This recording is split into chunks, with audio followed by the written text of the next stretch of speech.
At some point in your career, the question about salary requirements is going to come up. While we recommend always trying to avoid saying that first number, the reality is at some point you're gonna have to name a number or negotiate from a number. But determining what that number should be is no easy task. The key to alleviating the stress around this question is to put together a strategy and to have some tactics in place before. To help, we've broken it out into 3 steps to help you determine what your salary requirements are and what your worth is at work. Step 1, roll up your sleeves and research. The best place to begin is by thinking big picture.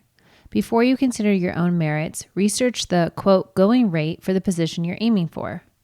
Online salary calculators are a simplified yet effective way to do this, but you should also review the salary ranges of others in comparable roles or at similar organizations by using the Salary Project, Glassdoor.com, Payscale.com, or Salary.com.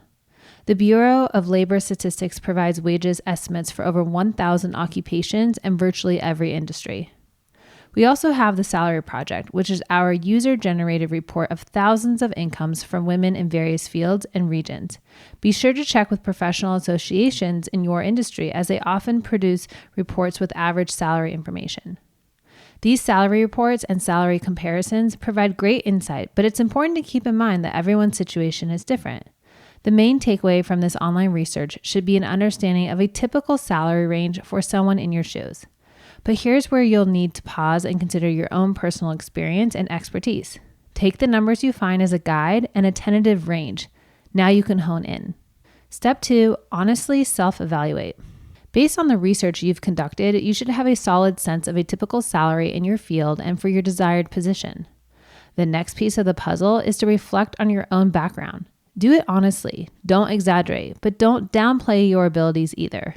Consider your level of education, additional certifications, training, or courses you've completed, years and level of experience, unique knowledge, skills, and abilities that will benefit the organization, responsibilities and accomplishments in other roles. Perhaps you've discovered that the typical range for someone at your level and in your industry is $40,000 to $50,000.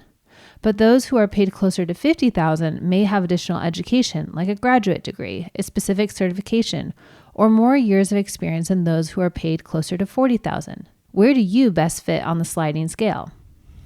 Not only will evaluating your own experience and expertise help you determine what salary you should ask for, but it's also useful for when you're asked to state your case for why you deserve the amount you're asking for. If self-reflection makes you uncertain, talking with a Career Contessa coach can greatly help you as we help you reflect and evaluate yourself from an unbiased perspective.